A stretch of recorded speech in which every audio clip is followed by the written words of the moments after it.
It is Tuesday, November 2nd. My name is Joe Gregory, and this is the Average Joe MMA Show.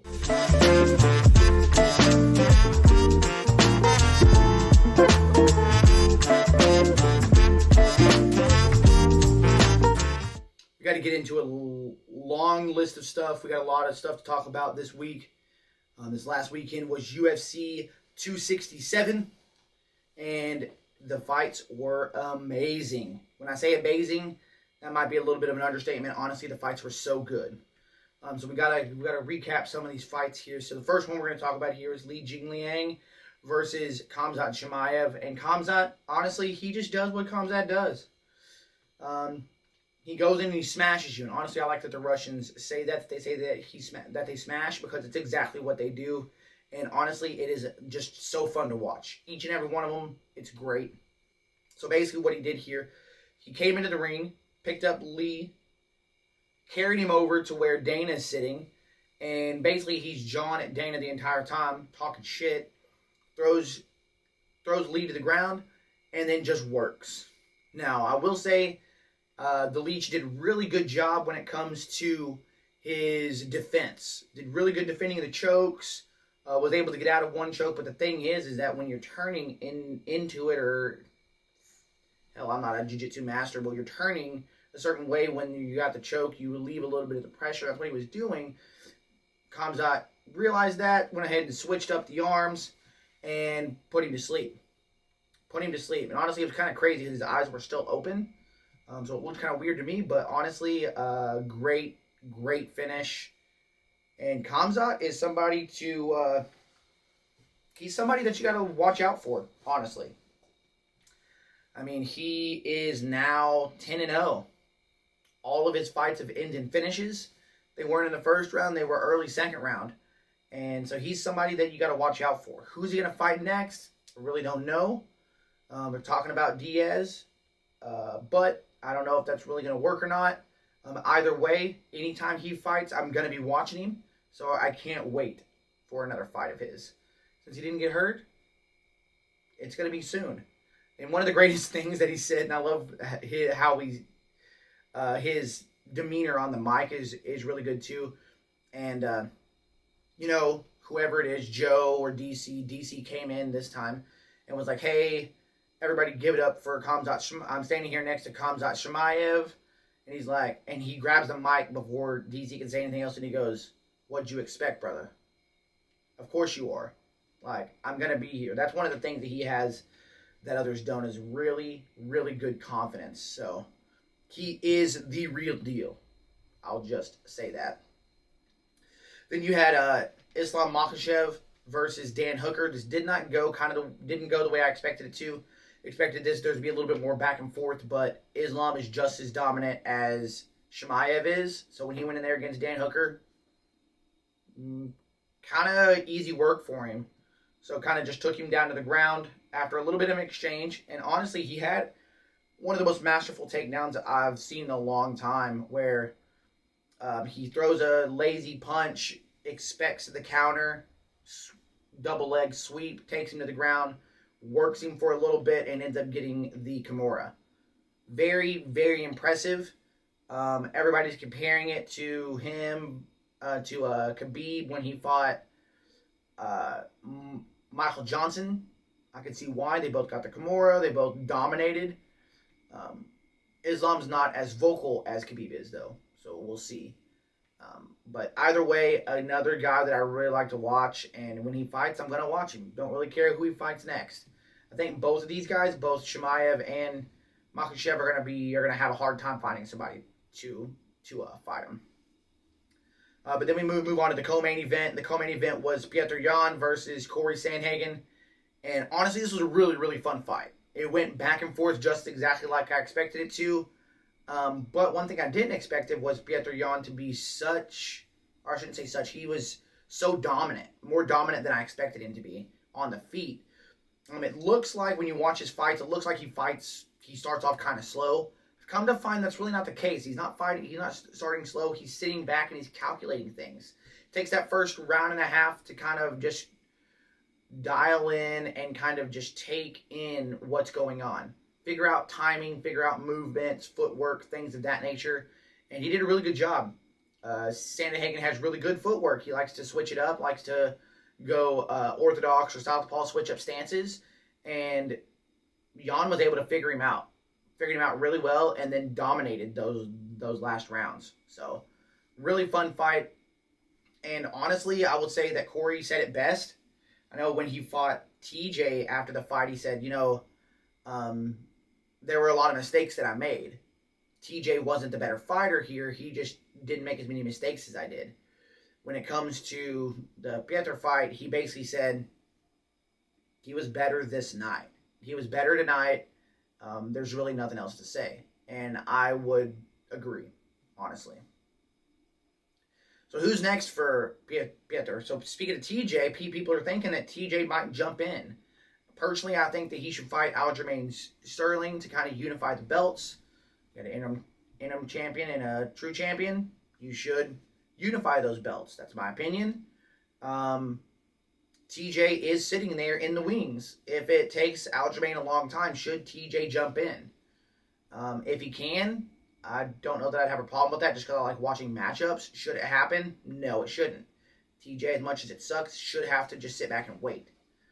Waiting should be the game for him right now, as much as that kind of sucks. If he's going to wait and he doesn't want to fight, that's cool, but I think he should. But anybody that he fights is going to have to fight down.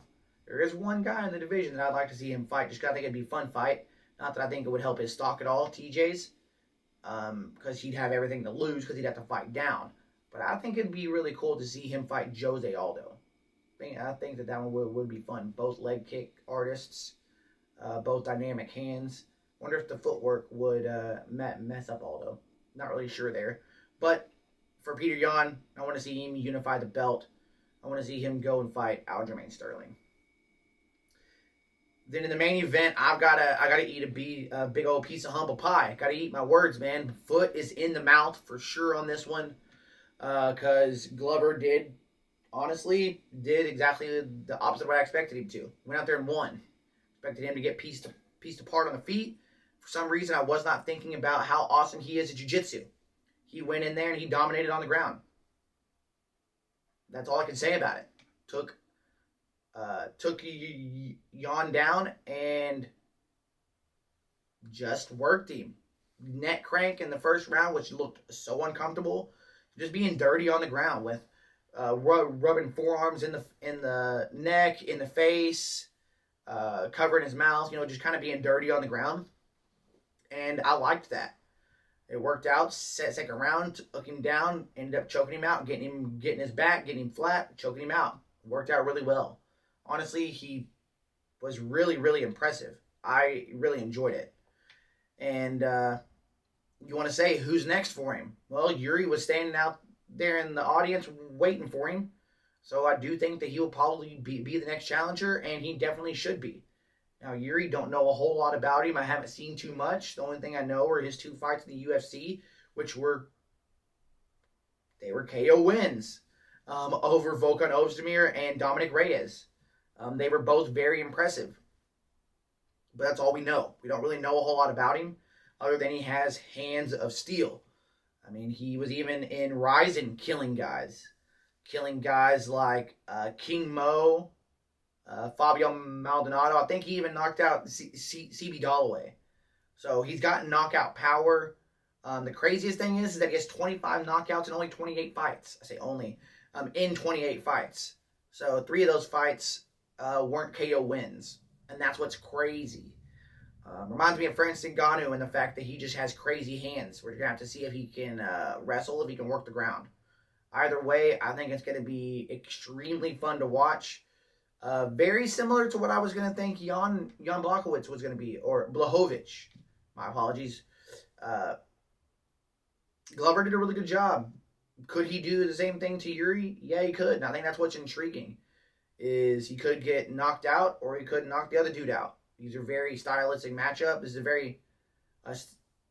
a very stylistic matchup that is intriguing because you're going to see a very exciting finish, and that's what I like to see. But let's go ahead and move on to some MMA news. Round 1. So speaking of this past event here at UFC 267, there was a ref that ended up being pulled from the card. So he did ref one fight. Basically, after the Zaleski dos Santos and St. Denis fight, he was pulled. There were two questionable calls, I would say, or a few questionable calls, however you want to look at it. In this one here, basically, what I noticed is that there was an eye poke. Cool, there's accidental eye pokes all the time. One, he took a point right away. That's another conversation as far as to if you should take points for eye pokes or if you should get one accidental eye poke. I think it kind of depends on how the eye poke goes, if it's egregious or not. This one wasn't. You could tell it was totally accidental. But he takes a point, and then you get the standard 5 minutes asking questions to St. Denis. Hey, can you see things of that nature? St. Denis isn't responding. He ends up saying no, and the ref doesn't even bring in a doctor at all to take a look at his eye. He basically just says, all right, cool, well, too bad, get back in here and fight. Kind of like, quit being a bitch and just get in here and fight. Thought that was kind of suspect. And then in that round, he ends up getting destroyed. I mean, he eats 94 significant strikes. He ends up hanging on until the end of the round, which is the second round, but he actually ends up hanging on to the end of the fight. The big question here is, or before I pose the question, I would say, good on the UFC. I think the UFC kind of runs that commission there because there's really not one. Good on them to take him out. I think that was a smart move. Take him off of the other fights. It's just not your night. I'm not saying you're a bad ref, but you just made some terrible decisions here. But the real question is who should stop the fight? If a fighter's getting dominated on the feet and you don't see that there's a chance for them to come back or make strides to win, should the refs stop the fight or should that be put onto the corner? In this case, I think the ref should have stopped it. He wasn't intelligently defending himself. There are times when guys are intelligently defending themselves, but there's still no chance, and that's where I think the corner should throw in the towel. I have heard too many corners say that they won't because they know their fighters are going to die in there. Well, you don't want that to happen. So that's the reason why you throw in the towel. You want to see these guys live to fight another day. And as a ref, you ask the fighters to protect themselves at all times. If you see that they're not protecting themselves and they're eating too many shots, you need to jump in. Sometimes guys' legs won't allow them to drop to the ground, so you need to jump in. Well, let's go ahead and move on to round number 2.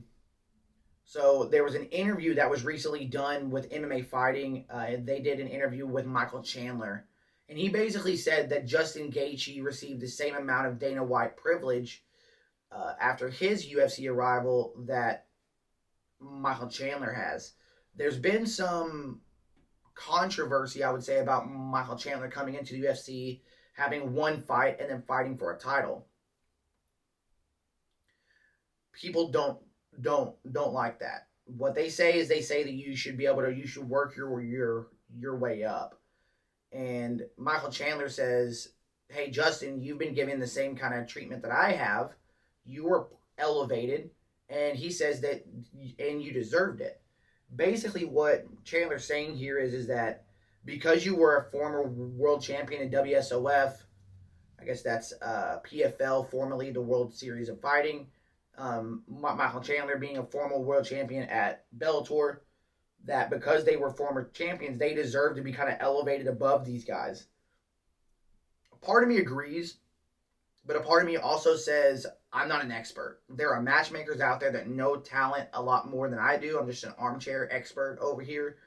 And big thing that I like I see guys like Sean O'Malley that they kind of work up. They move him up slowly, give him matchups that are favorable for him, and let him develop.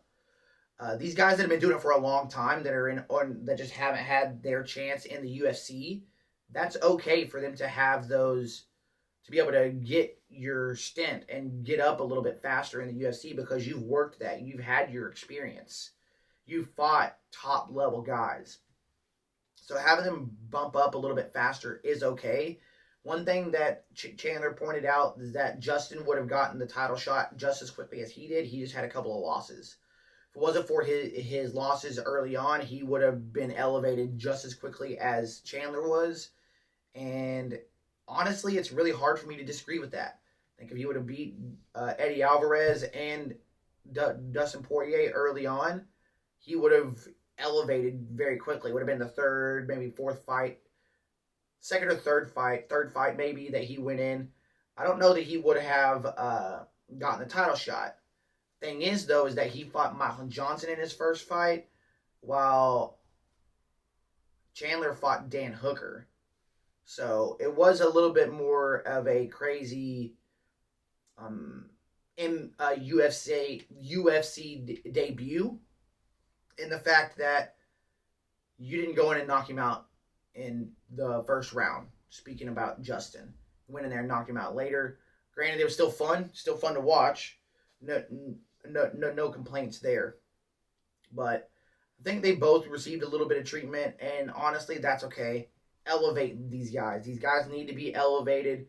They're world-class fighters, and I think that that everybody sees that.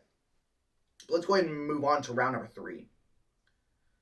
So Jon Jones is no longer pound for pound number 1, and he doesn't like it. I think the pound for pound rankings are stupid in my opinion. They make no sense. There's no way to gauge it. I think it's just for fantasy kind of water cooler talk. There's no way to gauge who's the best pound for pound. You're never going to see these big guys fight the little guys.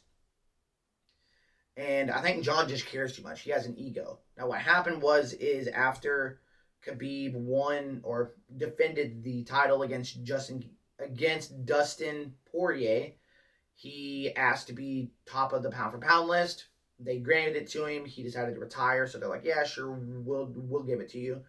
I guess recently Jon Jones got upset. I don't know if it's because of the pound for pound, because he wasn't put back up to the top after Khabib retired. I'm not sure exactly why. He basically thinks that he should be up there. I don't know that he shouldn't, but again, like I said, it's a fake, made-up fantasy ranking. It doesn't really matter. Jon, what you need to do is you need to just be quiet. Now, what he has done is he's asked to be removed from all rankings. And in this case, I don't disagree. In my opinion, there's 2 things that the UFC I think that they should do to kind of get some more consistency. Now, granted, I know they don't care about consistency. The only thing they care about is money in their pocket. How much money are they making? If they're making money off of it, then they don't give a shit. But what I will say, I think that there should be time limits on things. If you haven't fought within a year, you're off the rankings. It doesn't mean that you can't be put back in. It doesn't mean you have to start from the bottom. But it means that, hey, you need to be off the rankings. And I say, if not just fought, but I would say fought or have a fight scheduled. So, say it's been 10 months and you have a fight scheduled for 4 months from now, that's okay. You have a fight scheduled within a year. But I think those exact same timelines should go for champions. If it's been a year since you defended your title, or you don't have a title fight, a title defense scheduled within that year, then you need to be stripped of the title, and there needs to be a new guy. You may not even strip him, but then at that point, I think it would be okay to do interim titles. I think they do interim titles just way too quickly.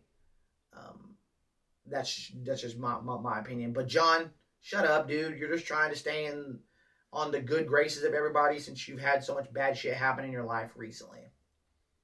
But let's go ahead and move on to some KOs of the week. So there were some really fun KOs this last week. First one, we're going to go back to UFC 267, and we're going to watch Lerone Murphy do a vicious knee against Marwan Amirkhani. Let's go ahead and pull this up here. This one was really fun, one that ESPN reposted here, so let's go ahead and check this one out. I always like a guy that's got a really good knee. And that's kind of what happens here. So LeBron's circling, moving around, and Amirkhani fakes honestly too many times with the takedown, and LeBron ends up throwing a knee at the right time. He says he faked the knee the first time because he didn't see him shooting all the way, but the third time that he comes in, ooh, he eats the knee real hard and he goes to sleep. Oh man, vicious. Vicious. I hope Amirkhani's all right, and I'm sure he is.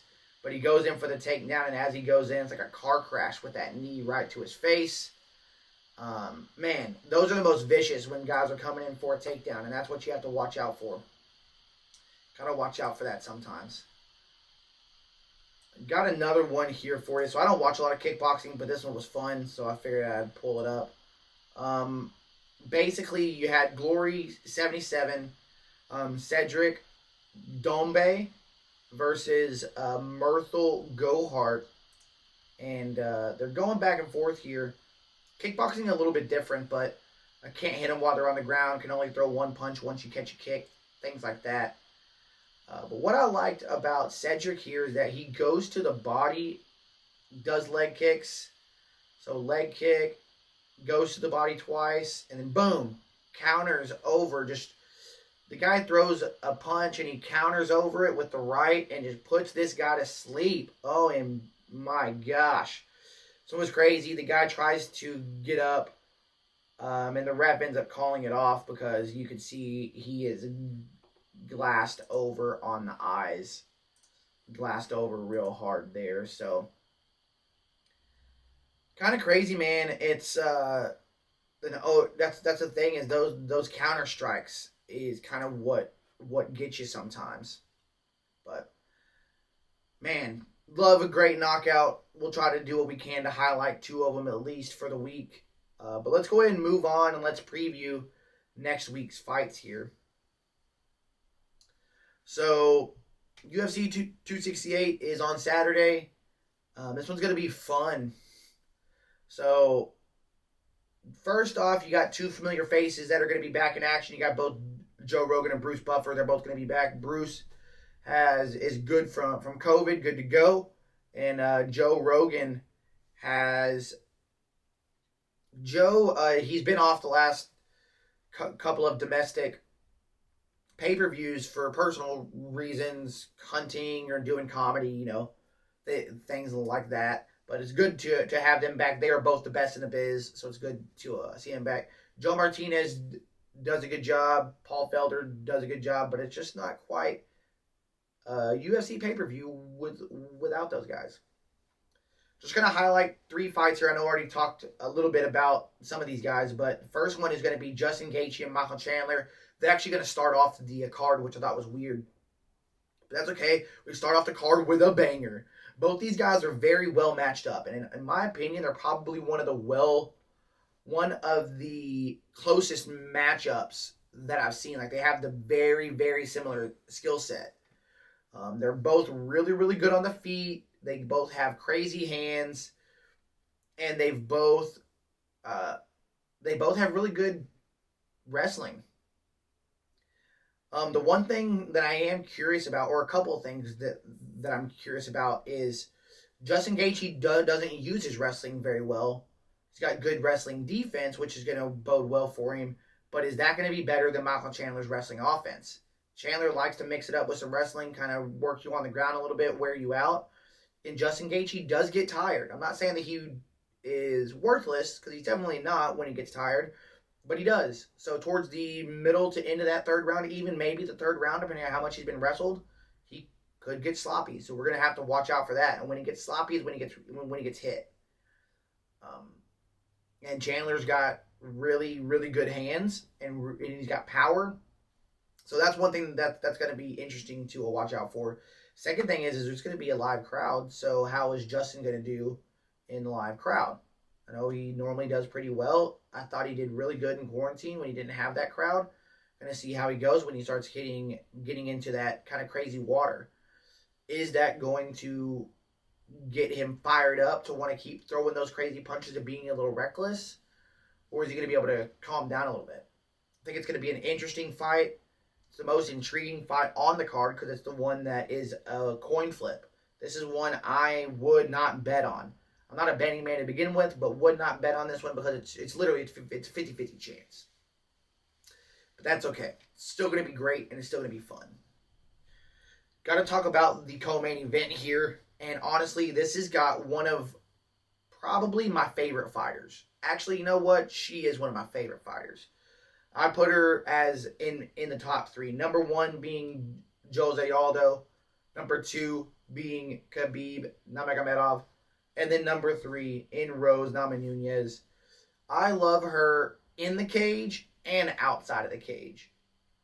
Her fighting style is so good. Her kickboxing is amazing. Her jiu-jitsu is amazing. And she stays calm. That's the biggest thing, is I think she stays, when the storm is coming, she is able to stay calm, cool, collected, and pick out her shots. She knocks girls out. I don't think it's because she has crazy power. I think it's more because she has really good precision. She's able to hit them right on the button and put their lights out. Just turn off that switch. Really, really good at that. I do think that Zhang Weili is a very, very tough competitor. Weili's got very good hands. She's fast. She's durable. But I don't think she's going to be a match for Rose's MMA IQ. And not only do I love her in the cage, like I said, I love her outside of the cage. The relationship with her and with Pat Barry is awesome. When Joe asked her last, hey, it looked like you were mumbling something to yourself. What were you saying? I was saying I'm the best. Well, what do you think? She goes, I am the best. I am the best. And she's kind of crying. And then you hear what her and Pat Barry are yelling at each other. Oh, man, it gives me chills. It's so awesome to watch and so good to see. In this one, I do think that Rose gets it done again and is still champion. In the main event, this one is going to be great. It's one that I've looked forward to for a long time. Seen it once. It's great to see it again. Honestly, I hope I see this fight another 3 or 4 times. This is one that I will probably never get tired of. And you've got Kamaru Usman versus Colby Covington. If it goes any way like the last one did, in just a barn burner, in just a back and forth high-flying action, I'm going to want to watch it a lot. Over and over and over again.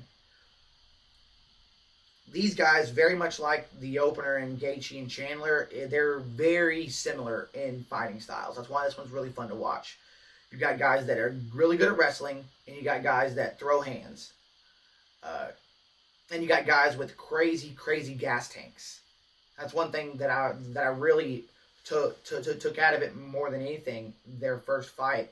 So Colby always throws a lot of hands. He's always peppering you with shots. He's not hitting you to knock you out. He's hitting you just to kind of piss you off. And then when you throw a couple of strikes towards him, you start to feel comfortable, start to think that you can counter. He goes for takedowns. And that doesn't necessarily mean he gets the takedown, but he does it just to kind of mix it up. He does it to try to get you tired and kind of keep you guessing. And he always wears guys out. Kamaru looked fresh going into that last round. He looked fresh. He looked like it was no problem for him. So I will say the same thing about Kamaru, that he's got crazy, crazy cardio. In this match, Colby doesn't throw full power strikes. He doesn't. He peppers you with just a barrage, and he does them about 70%. Kamaru has got power, and I think that's going to be the determining factor here. Who has more power? And in this case, I think Kamaru does. I think he'll try to mix up some of the wrestling a little bit, but I think for the most part, he'll just be willing to stand on his feet. He'll mix it up whenever Colby decides to mix it up. He doesn't like Colby, so he wants to knock him out. I will say there's not as much animosity as there was in their first fight. I think that has a lot to do with Trump no longer being in office. That shtick is it's still there, and I want you to continue to have it, but it's not as strong.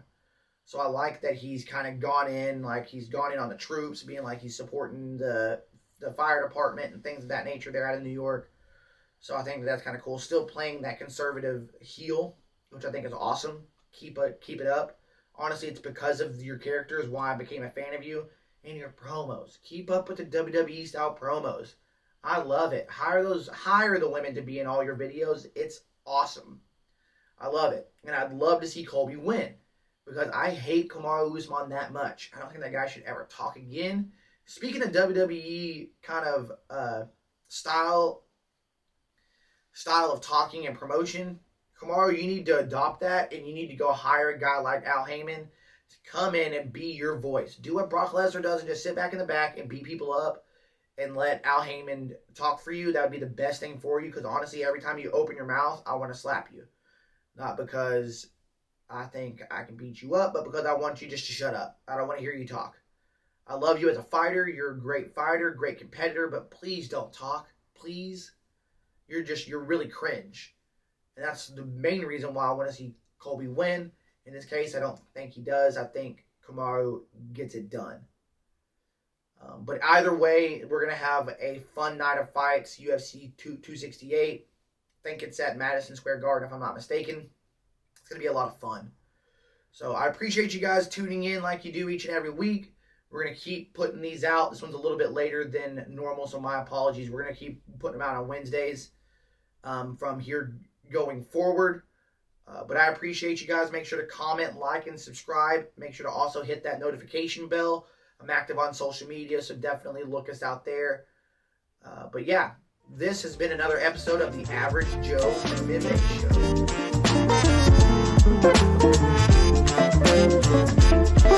Show.